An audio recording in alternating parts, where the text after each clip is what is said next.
Alright guys, thank you so much for joining in. Today we're going to discuss the credit score, what it is, why it's important, and how it's calculated.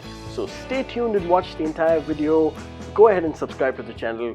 Thank you so much. Let's jump right in.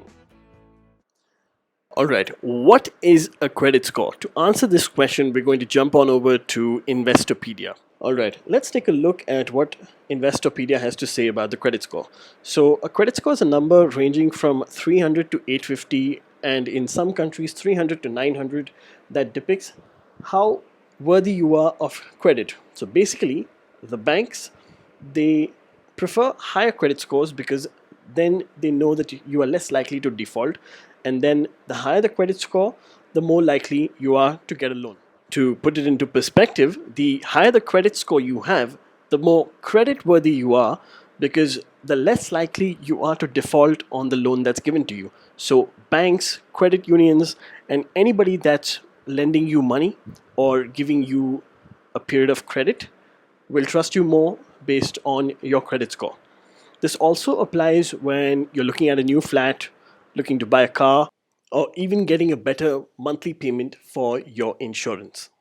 Alright, now let's come up with our own little scale to understand the credit score. So anything below 500 or even 600 is considered okay or poor. We really want to target being in the 750 or 800 and above range. That's when you start seeing better rates in terms of your interest, mortgage, or even for your monthly payments on your insurance.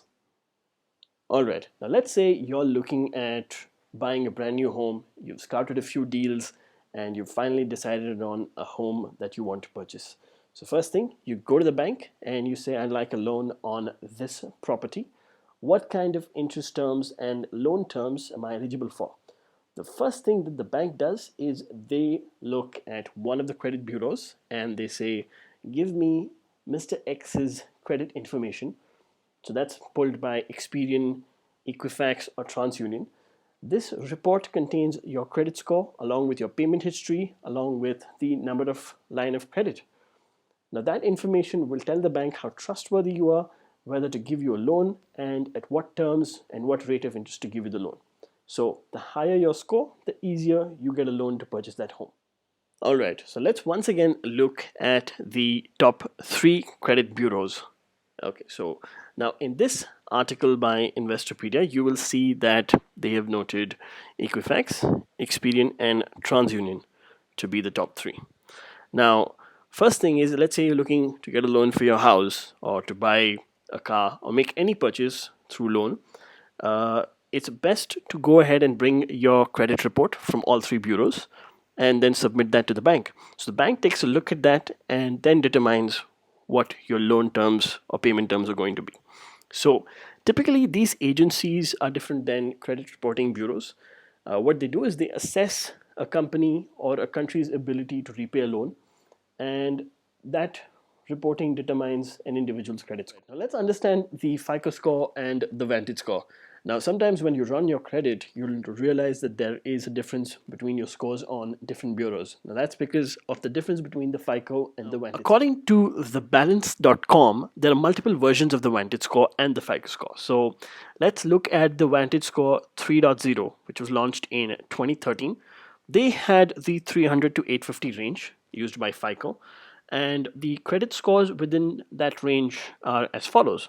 Now if you look at earlier versions, you can see that it used a 501 to 990 range. So what happens is different bureaus might be using different versions of different scores, and that's why there would be a difference in your credit score on different bureaus. Now let's understand how the credit score is calculated. So according to the FICO score, 35% is your payment history. According to the Vantage, 40 is your payment history, which means a majority, so you're actually seeing that payment history is the number 1 criteria in how your score is calculated, right? So let's say that you borrowed about $10,000 and your credit cycle is coming to an end, and instead of paying the entire $10,000, you just pay the monthly minimum, or you go ahead and pay the $10,000 in full. So that is your payment history. It understands how often you pay, whether you're paying the entire amount in one payment or whether you're splitting that in multiple payments within or before the due date, or whether you're just paying the minimum amount that is pending to clear off that payment cycle. So that's your payment history. If you go ahead and you look at level of debt and amounts owed, what that means is, first of all, let's notice that this is the second biggest category in how this is determined, right? You're seeing here 20% of credit used. Let's say you have a credit balance of $10,000 that you can borrow every month on your credit card, right? But you go ahead and you use just about $3,000 to $4,000. So if you spent $3,000 when your credit limit is $10,000, that means your utilization is 30%. And then you get the bill at the end of your payment cycle. Then it comes back to your payment history, whether you choose to pay the entire $3,000 off or whether you just choose to pay the monthly minimum. So that's how it's calculated. So you can again see some more criteria: 10 types of credit, credit mix, age and length of credit history. This is also simple. Let's say you're somebody that is getting their first credit card and this is the first time you're paying off your credit card, then your credit score is of course going to be low, versus somebody that has credit cards for the last 10-15 years and has been paying it on time. So that also is a huge factor. You're also seeing credit inquiries, new credit. So let's say you are looking at multiple offers and you want to buy a new house and multiple banks are running your credit. So every time your credit runs, your credit score changes, and the more times it runs, it usually drops.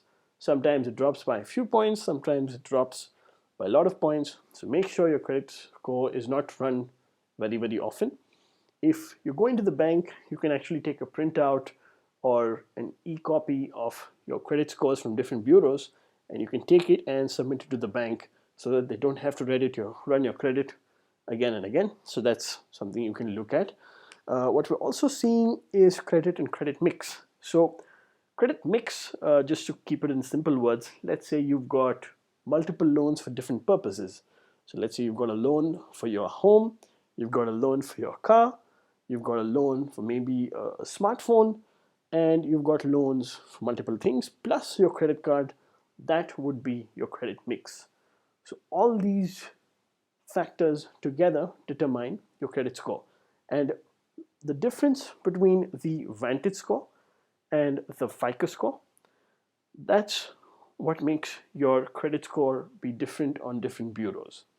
And that's completely normal. It's best to actually take a download of all your credit reports right before you're about to make a purchase and take that to the bank.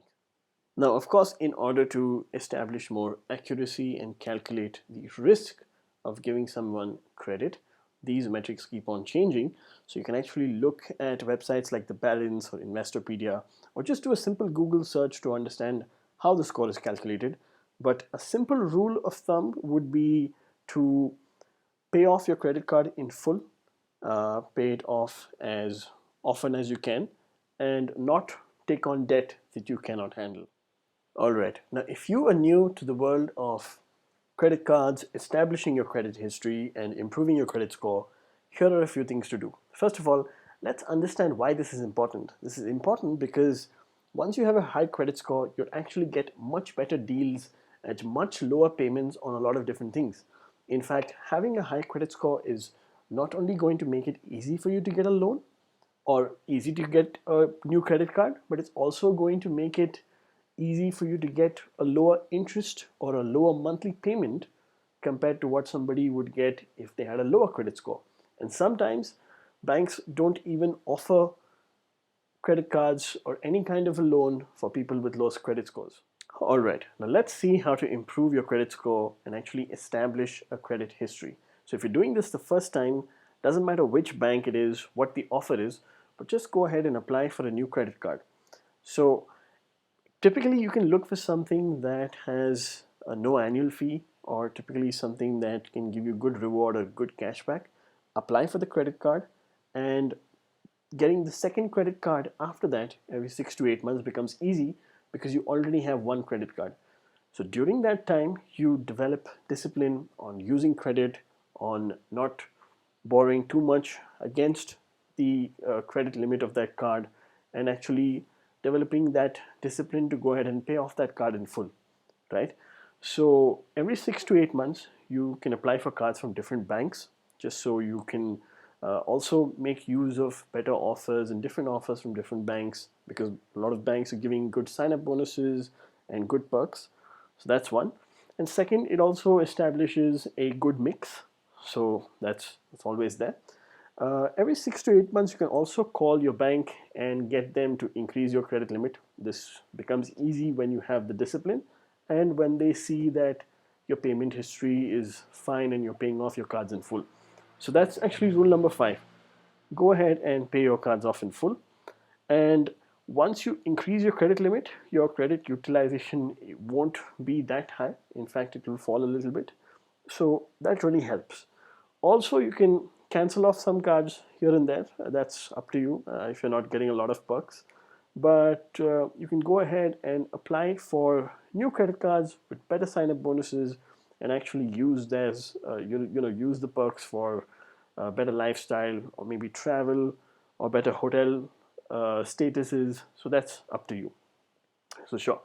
Thank you so much for watching this video. If you like more tips on credit score, establishing a credit history, finance, entrepreneurship, business, marketing, we're going to cover everything in depth in this channel. So thank you so much. Go ahead and hit that subscribe button and we'll come out with more videos.